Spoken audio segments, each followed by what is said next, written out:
काही संस्थाने होती. काही संस्थाने स्वतंत्र भारतामध्ये आली, काही मात्र आली नाही. त्यामधील हैदराबाद संस्थानमध्ये मराठवाडा, तेलंगणा, आंध्र प्रदेश आणि कर्नाटकचा काही भाग हे मात्र असेच राहिले. ह्या भागातला एक मराठवाडा हा भाग निजाम काही किल्ले सोडत नव्हता. त्याची अशी इच्छा होती की हे स्वतंत्र राष्ट्र असेच राहू द्यायचे. म्हणजे भारतावर जे अन्याय अत्याचार होते त्यातून 15 ऑगस्ट 1947 ला भारत देश मुक्त झाला. पण त्याच्यानंतर मराठवाड्याने ज्या हाल अपेष्टा सहन केल्या त्या 13 महिने केल्या. निजामाला मराठवाडा मुक्त होऊ द्यायचा नव्हता. त्याला त्याचे राज्य मराठवाड्यावर तसंच राहू द्यायचं होतं.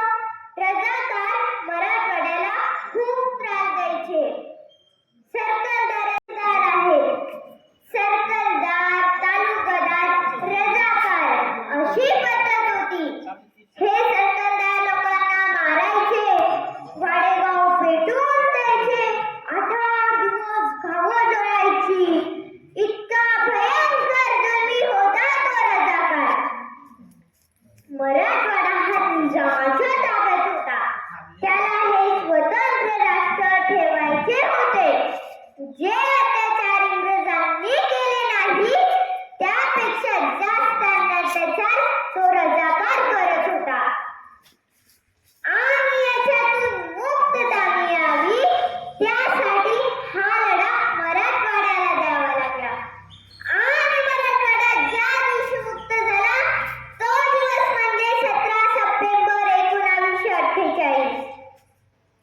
म्हणजे भारताच्या स्वातंत्र्यानंतर 12 ते 13 महिने हा लढा चालूच होता. स्वामी रामानंद तीर्थ यांच्या नेतृत्वाखाली दीपकराव बिंदवे, गोविंदभाई श्रॉफ फार मोठा लढा अनेक लोकांनी लढवला. त्यावेळी गृहमंत्री सरदार वल्लभभाई पटेल यांच्या आदेशाने गावागावात लढा वाढत गेला. अन्याय जर शक्तीच्या बाहेर गेला आणि एकदा जर लढा उभा राहिला तर तो लढा काही केल्या कुणालाही आवडत नाही. हा आपला इतिहास आहे. लढा एवढा प्रचंड झाला की निजामाला या लढ्याला शरण यावं लागलं आणि निजामाने शरणागती पत्करली. आणि 17 सप्टेंबर 1948 ला मराठवाडा स्वतंत्र भारतामध्ये विलीन झाला.